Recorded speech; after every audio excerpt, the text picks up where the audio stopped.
spread this channel to as many people as you can. Get as many people to subscribe to this channel in particular. I'm not doing pranks. I'm putting heavy machinery on the table. I'm trying to create get the most cutting edge arguments and present them to you guys. For your argument to hold, you need to show that fundamental particles don't depend on anything.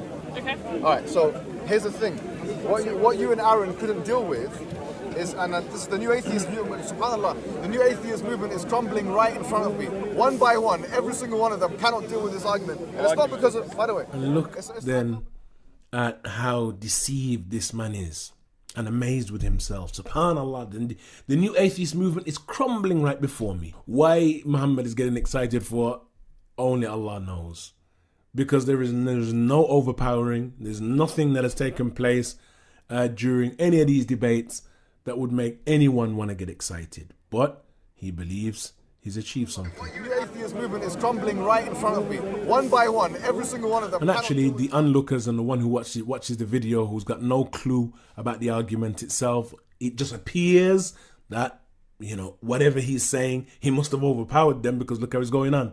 So it appears to them that he's done something because many of them don't understand the arguments anyway. The new atheist movement is crumbling right in front of me. One by one, every single one of them cannot deal with this argument. And it's not because of, by the way, I can't believe it. Like, you know, it really, all it took was just a little bit of bringing out an argument and the whole new atheist movement in front of my very eyes. Could you, instead of preaching, make your argument? No, I will make my argument, Julia. Grandstanding, not preaching. Yes, sorry. Pardon? Grandstanding, not preaching. Is that right? Yeah. So your question was that particles don't depend on anything. They're independent. I'm saying to you. No, I'm saying you have to show that. Do you believe that particles are independent? Of what? You said please don't retract your argument. So now he claims that she's retracting her argument. Of course, the cameras are looking, and so we have to make the affair look good. Don't retract your argument now. Don't retract it. She wasn't actually making an argument. She was saying, you prove that these fundamental particles are dependent upon this wajib wujud that you're speaking. Don't retract your argument because watch this, Josh. This is what Christian missionaries need to learn. And then he turns to Josh. He says, "Watch this, Josh. Watch how I deal with her, basically." And this is again a show and a display that indicates quite clearly that this man does not have the wisdom of da'wah and the wisdom of the da'i.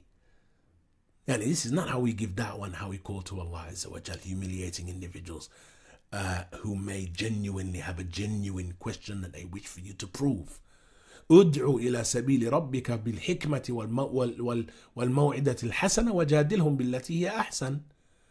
Call to the way of your Lord بالحكمة, with wisdom and with good sermon, and argue with them in a way that is better. That is what Allah Azza wa Jalla has commanded us. This off is the standard model, which is the best model we have for the universe right now. It is incomplete. All physicists will admit that it's incomplete. No problem. But Julia, you said that particles, fundamental particles, don't depend on anything. Definitionally, they're not composed of anything else. No. You said, unless you want to retract that statement, which is what every atheist does when they're in front of me, you said that fundamental particles don't depend on anything. I believe that to be the case. Right. I do not claim that it's true. Perfect. Now, do you believe that fundamental particles don't depend on anything? I believe that to be the case, Excellent. but I'm not claiming that that's true. He repeats the question, she repeats her answer. I believe that that's the case. And I'm not saying that is the 100% truth, but that is what we were taught. You prove your point. Thank you for saying that, because now what you've shown is that you believe in the existence of an independent being. How pathetic really is this response of Mohammed Hijab? There is no issue, there's no point being made. She didn't accept any of what he's claiming. Thank you for saying that, because now what you've shown is that you believe in the existence of an independent being. I'm glad you've said that, because now you believe in an independent being. So the only issue then, as far as he's concerned, is bringing them to the point of believing that there is one necessary existence that everything returns back to. How is this da'wah to Allah Azza wa Jalla? But the only thing is, hold on. The only thing is now. Do you know how many fundamental particles there are? No problem. But you accept, because before you were saying there's no such thing as a necessary thing. You're saying now that there is. Now hold on, Julie, and you're going to retract your statement because that's what every atheist does in front of me. You said. And look then at how deceived this man is. and amazed with According to himself. quantum field theory, fundamental particles are essentially just energy spikes in No a problem. field. But your belief, and So you, they your sort of belief- depend on energy. Julia, you shouldn't have come here today and tried to challenge me. Because what you've done, no, seriously, you should really think about it before you come and stand and make claims without No, revising it. I've told you what you need to show me Julia, to no, make I don't your need to show you argument. anything. Yes, shouldn't you have- do. You shouldn't have come here because what you've done now is you've given me exactly what I wanted. In the beginning you said that I have to prove that there's a necessary independent being. Now you've just said you believe that fundamental particles are not dependent on, your words exactly, you believe, you said I believe, fundamental particles are not dependent on anything. Now all I'm saying as a Muslim is that my understanding of... So let me finish. God is a muon. Let me finish. No, your God... My ears, yeah, your God is a new, is that. The only difference between my God and your God is size. That's the only difference. Honestly. The only difference between your God and my God is size. This, no doubt, is tajseem, is making Allah Azza wa Jalla jism, a body, just as it has in it kufr. Whether Mohammed Hijab realizes or not, and this is the issue. The issue is these affairs should not be entered into by the one who doesn't have a clue concerning the aqeedah, the actual aqeedah, and the actual belief, and the actual aqeedah of Ahlul Sunnati wal Jama'ah. If he's not well grounded, leave this alone, because you're only going to cause confusion. You're only going to cause people to be more distant from the deen of Allah Azza wa Jalla. Debated a guy who was supposed to be one of their specialists, and he was speaking some rubbish. That is how they're going to leave. They're not going to leave feeling that this is haqq and that this is what I should be upon and be about. Rather, this guy was just talking rubbish. He just tried to humiliate me, and then he just dismissed me. The only difference between my God and your God is size. That's the only difference. Honestly, you need to understand, you're not an atheist anymore in front of me. I've converted you straight to Islam. You're not an atheist anymore, he says. I've now converted you straight to Islam by her believing that this particle is an independent being. I've converted you straight to Islam. This is the deen of Allah. This is shahada. This is how we call people to Allah Azza wa Jal. This is how the prophets and the messengers used to call.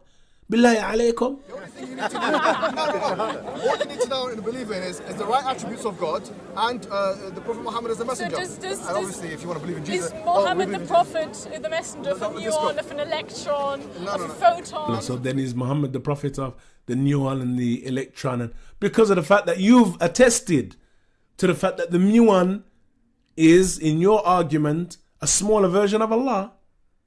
Inna lillahi wa inna ilayhi raji'un.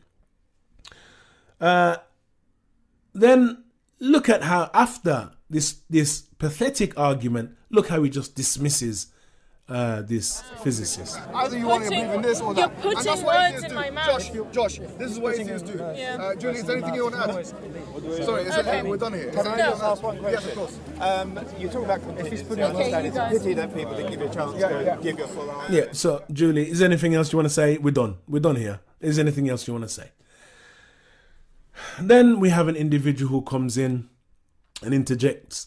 And this individual, he interjects, and his argument is one that Mohammed Hijab will find difficult, as we're going to go on to see. Nice to meet you, man. Nice to meet you. You're a nice man. You didn't come like Julie with a hype and then have to leave with her head, her tail between her legs. And that's why I try to get the most cutting edge arguments and present them to you guys. Is the Quran contingent? No, absolutely not. Is the Quran contingent? Yani, is it dependent upon anything? The Quran is not contingent. No, because we believe it's an attribute of God. Well, that's the issue, isn't it? So, It's not an issue. well, it You is. asked the question before, I would say yes. No, I It's knew you would say no. Okay, no, I you knew you didn't. would say You thought I no, would say but yes, but no. actually, It didn't work. so it Sorry. didn't need God. No, it's an attribute of God. The Well, Quran no, is an did attribute it of God. need? It's a Is speech of it God. dependent? It's Is a it subgroup. Is it interdependent? The Quran is a subgroup of an attribute of God, which is speech. So it's Which came first? no, it was there at the same time. It was always there. It's eternal. The Quran Yeah, is well, eternal. And Mohammed Hijab, he falls into this innovated bid'i statement. He said, no, it was there at the same time, it was always there, it is eternal. This statement is one of the bid'ah of the Kullabiyya that we discussed earlier. The Kullabiyya and the Asha'ira, they began from the issues that they believed in is that as it relates to the speech of Allah Azza wa Jal, they began to say, because of course the issue of speech and Allah speaking and what they saw the ramifications of that would be and are, they began to say that Allah Azza wa Jal, the Quran is not the speech of Allah, the Quran that we have. But the speech of Allah is an entity, is one entity that remains with Allah, that is with Allah Azza wa Jal, and that is eternal. And so they began to say that the Quran is eternal, since it is from that main body of speech that we consider the actual characteristic of Allah's speech. It was always there. It's eternal. Yeah, well, this is what you're saying, but I'm afraid it's not a great theological argument. No, it's not great. He's saying this is what you're saying, but and then he said, oh, thank you very much, nice try, anybody else? As though this is some gladiator auditorium, and who's going to try me next? And so here, the argument that the man makes, he continues to develop it. And we see the confusion of Mohammed Hijab. Because if you're creating a Quran that's saying all of these things happen, talks about the Bible, talks about the past, talks about the future, I like it. Then it's all determined. We see that the argument is difficult for him to deal with. And so in order, or as a diversion tactic, what was your name again? So he said, look, the Quran speaks about the Bible. It speaks about the future. So it speaks about past things, it speaks about future things. Interdependent, eternal, and not dependent on anything else, and yet the Quran is determined, is dependent on all of the things that the Quran describes happening. That's clear. I understand what you're saying. No, because there's a misunderstanding of the Islamic theology here. I mean, it was a big thing, wasn't it? Ahmad and Mu'tazilis. I'm a Hanbali, right? So I follow Ahmad. No, right? yeah, but I mean, I think a lot of people were killed over this, weren't they? Well, not really. I mean, it's not a lot of people. Not a lot, but some people were tortured over it. Yeah. Okay. Not really. People were killed over this, weren't they? He said, well, not really. There were hundreds of people who were killed over this. He says, oh, well, not really. A few people were punished, that's about it. So in other words, the speech of Allah is intrinsic to Allah. And the Quran is a subset of that speech, meaning it's also eternal, just like Allah. And so on, and that is exactly the belief of the Ash'ari. There is no issue here that he's established, and there is no way that he's demonstrated that he is upon the belief of Ahlul Sunnah is in relation to the Quran and in relation to the speech of Allah Azza wa Jal. That we believe that the speech is qadim al-naw', that is, speech of Allah is eternal with Allah. The attribute of speech is eternal with Allah Azza wa Jal. But the ahad, that is, each individual instance of Allah Azza wa Jal speaking, occurs, as we mentioned earlier, in accordance with the will of Allah. It's also eternal, just like Allah. But you could say the same about reality. He said it's inseparable and it's eternal, which is the belief, bid'i, innovated, bid'ah belief of the Kullabiyya. I mean, even as a recitation, it's quite difficult to have a start and a beginning of something that's eternal. Yeah, no, we don't have a start.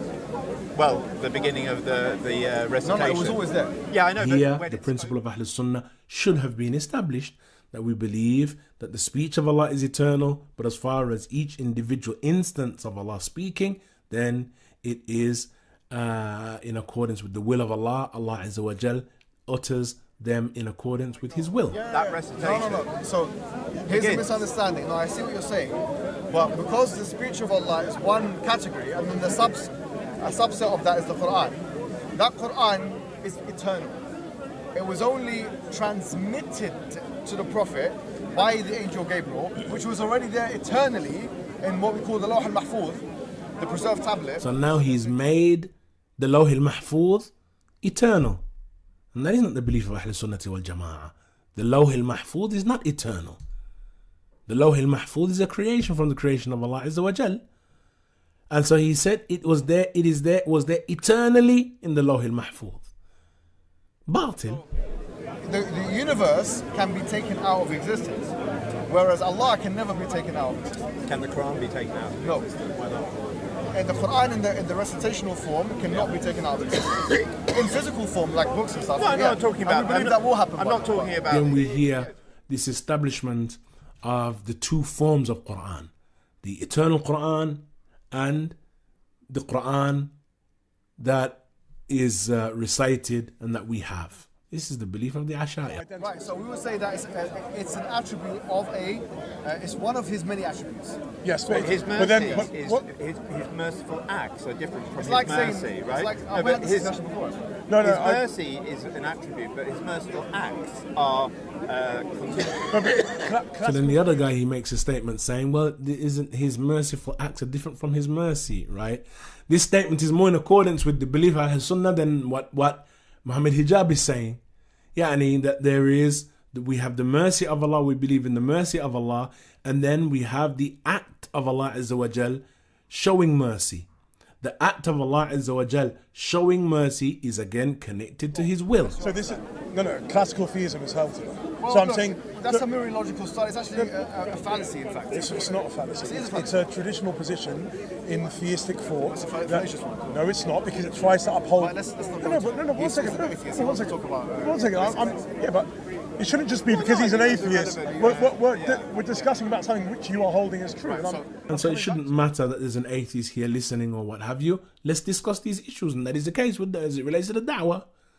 Yani because of the fact that there's a particular individual here, we're not going to speak about an issue that could guide all of the people, including that Christian that he's speaking to. So, is the Quran able to exist eternally without Allah? No, exactly. Because the Quran is an expression of Allah. Well, then it's contingent on Allah. No, it's like for example. Well, I think that's a fair argument. You're saying there's this necessary being. Yes. There is absolutely nothing to actually say this is Allah. All right. It is just a necessary being. Thank you There's very nothing much. to say it is conscious. Perfect. It is personal. Yes. He No. interacts with people. You're absolutely right. And then you can only make descriptive features of it. So like let's say with respect to time, like it's timeless, it's spaceless. There's nothing prescriptive about it. Thank you you very can't much. derive an oath from an is. It just is. And now you're saying it's Allah. So that's where the problem. Right. Yeah, I'm right. You're right. And if that's what He wasn't saying that. No, you're right, and you're right. So we come to the conclusion that actually you're all absolutely right, and it actually doesn't. And then he goes on to mention that this is one of the issues that I have with Muslim philosophers, who he himself is one of them. And so, Ikhwan, that is just one of the debates of Mohammed Hijab, and you'll find when you go through the debates and listen to them that the man is not well grounded in the Aqidah. The man is not grounded in the Aqidah Salafiyah at all. His claim to be athari, as I say and I mention, is not substantiated by his method of debating and speaking about Allah, speaking about the Aqidah, Asma' wa Sifat, and so on. No, you're right, and you're right. Not that it's Allah with all of the attributes mentioned in the Quran. Absolutely. Do you know what? I want to shake your hand for saying that. Shake my hand. And shake my hand as well, because this So after all of this argument, after the hours of standing and debating, he accepts that this actually does not point towards and lead towards Allah. Then, ya Tura, why would you use a method of debating that you yourself accept does not lead to Allah Azza wa Jal, and call this da'wah to Allah Azza wa Jal? And then establish organizations raising money for this da'wah to Allah Azza wa Jal, which doesn't actually lead except to a wajib wujud, except to a necessary existence that is not in any way, shape or form necessarily a conclusion that people are going to come to that this is Allah. I wanted to thank you from the bottom of my heart for allowing me to make a contribution to public discourse. Whether you're a Muslim or non-Muslim, I genuinely feel like such contribution is what will make the world a better place, frankly. in the existence of an independent being. Try to create get the most cutting edge arguments and present them to you guys. My God and your God is size. I'm not doing pranks, I'm putting heavy machinery on the table, heavy ideological and philosophical and religious material, machinery on the table. and still people are, alhamdulillah, watching. Anymore in front of me. I've converted you straight to Islam. Try and spread this channel to as many people as you can. The videos that I do, if you feel like there's one video in particular, get as many people to subscribe to this channel in particular, because it does help me access certain things and do certain things I would not have otherwise been able to do. It's just a little bit of bringing out an argument and the whole new atheist movement in front of my very eyes. Could you, instead of preaching, make your argument? And as for the non-Muslims, you know, I'm always keeping you guys in mind, and that's why I've tried to create get the most cutting edge arguments and present them to you guys. And I want to thank you, and also you have a lot of praiseworthy traits, not least among which is bravery for subjecting yourself to maybe a contradictory perspective to the one that